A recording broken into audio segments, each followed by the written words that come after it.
আল্লাহ কারো উপর জুলুম করে না, বান্দা যতটুকু সইতে পারে আল্লাহ তাকে ততটুকুই দান করে, বলেন না সুবহানাল্লাহ।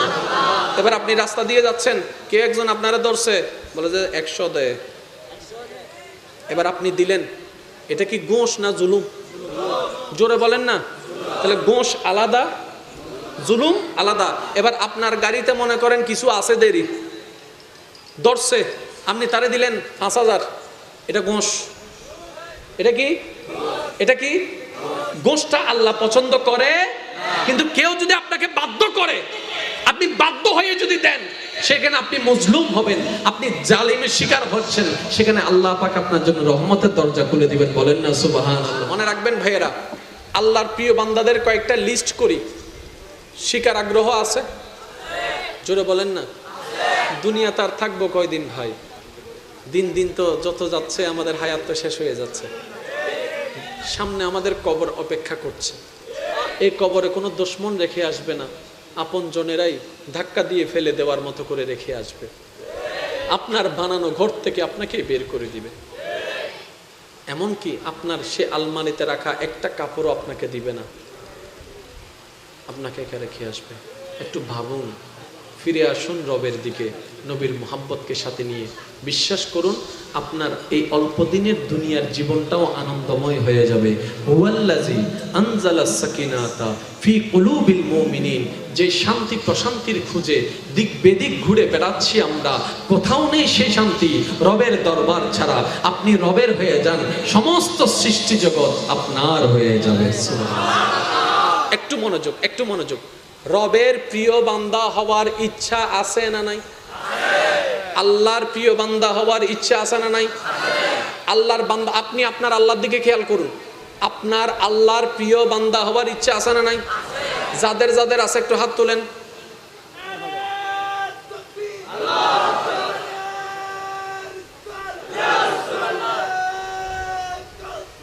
এবার বলেন একবার মারহাবা।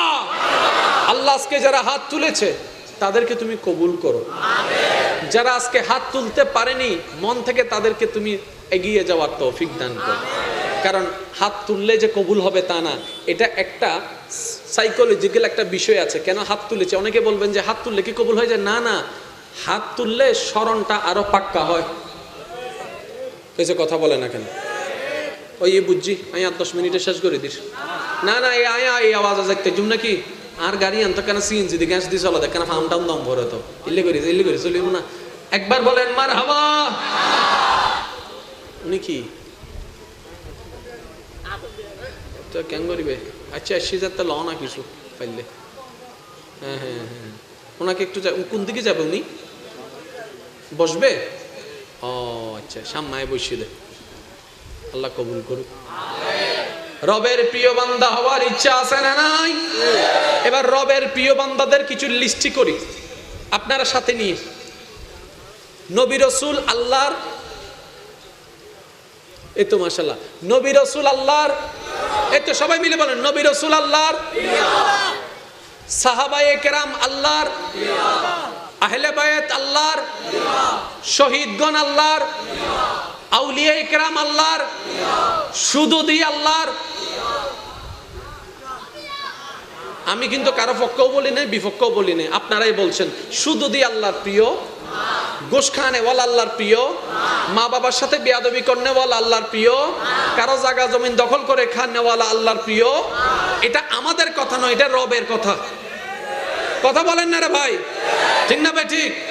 ইয়ার কান চালু ওই বাইকে হাইয়ে রে বইতে কি 1 মাস 2 মাস ইতারা যদি হয় গিয়া দেখো না দাই যাই গুণ নি আমাদের তো আরে সোরর হওয়া মনে করছিস না? তুই আমার হাইম দে। দাঁড় নেওয়ার সময় টিয়া যখন পাইয়া যায় একবার, এবার তার পিছনে যে ফানে ওয়ালাইতে ঘুরে আর ঘুরে ঘুরে আর ঘুরে ঘুরে আর ঘুরে। 10 বছর শেষ ভাই, ওই যে 10 বছর আগে টাকা নিয়েছিল ওগুলো কখন দিবা? হ্যাঁ, কয় বছর হয়েছে? মাত্র 10 বছরে না, দিব আর কি? উল্টা জারি আছে না নাই? জোরে বলেন আছে না নাই? এদেরকে আল্লাহ ভালোবাসে, এদেরকে আল্লাহ ভালোবাসে।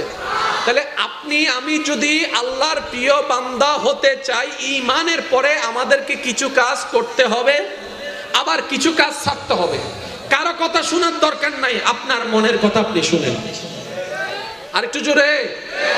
নামাজ পড়তে হবে, রোজা রাখতে হবে, মা বাবার সেবা করতে হবে। এবার দেখেন আল্লাহর প্রিয় বান্দাদের লিস্ট করছি, আপনারা শুধু মিলাবেন।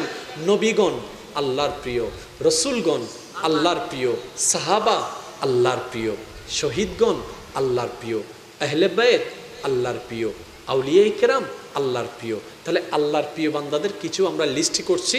মনে করেন যে 5টা আমরা সেখানে সিলেকশন করেছি যে 5টা র্যাঙ্কিংয়ে আল্লাহর প্রিয় বান্দা হওয়া যায়। তাহলে 1 নাম্বার হচ্ছে নবী। আমরা ধরলাম বোঝার জন্য বলছি। তাহলে আমাদের আল্লাহর প্রিয় বান্দা হতে হলে নবী হতে হবে।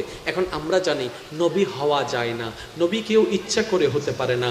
রব যাকে চেয়েছেন তিনিই নবুয়ত পেয়েছেন, তিনিই নবী হয়েছেন। সুবহানাল্লাহ। হয় না? হয় না? একটু জোরে। নবী কেউ চাইলে হতে পারে, এটা রবের সিলেকশন। তাহলে সেখানে আপনার আমার কোনো হাত নাই, আপনার আমার কোনো কর্ম, আপনার আমার কোনো কাজ করার ক্ষমতা। তাহলে নবী অপশনটা বাদ দেন, এবার রসুল অপশনটা নেন। রসুল হয়ে আল্লাহর প্রিয় হতে চাই, সেটাও সম্ভব না, কারণ সেটা রবের পক্ষ থেকে শনাক্ত করে হতে হয়। আর সেটা আমার নবী রহমাতুল্লিল আলামিন আসার মাধ্যমে সেই নবুয়ত রেসালতের দরজা বন্ধ হয়ে গিয়েছে, রসুল হওয়ার কোনো সুযোগ।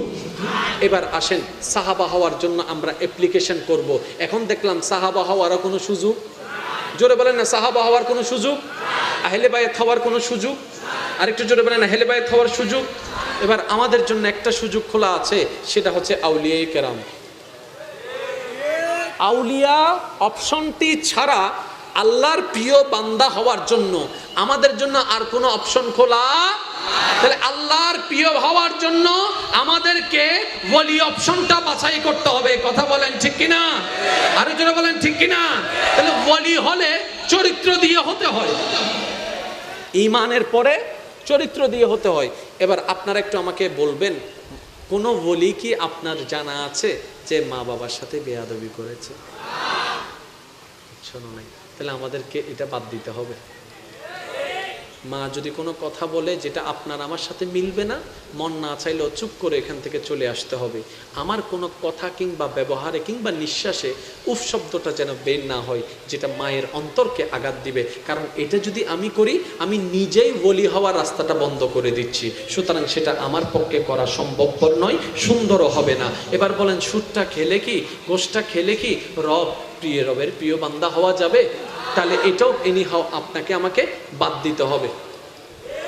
এখানে একটা জিনিস আমি বলি, ওলামায়ে কেরামের দোয়া সাথে নিয়ে, ঘুষ দেওয়া অপরাধ, ঘুষ দেওয়া অপরাধ। কিন্তু আমাদের বর্তমান সিস্টেম এমন পর্যায়ে চলে গেছে যে আমরা ঘুষ না দিয়ে কোনো উপায়। তো ঘুষ দিলে তো আল্লাহর প্রিয় হয়ে যাবেন, কিন্তু আপনি দুনিয়াতে তো চলতেও পারবেন না। আপনার একটা সার্টিফিকেট দরকার, বলা যে দাও না মাথা, আরো জোর হন না। আপনার একটা ওই ভোটার আইডি কার্ডের দরকার, এখানে এই ভোটার আইডি কার্ড করার জন্য অনেক কিছুর দরকার। এখন সেটার জন্য দিন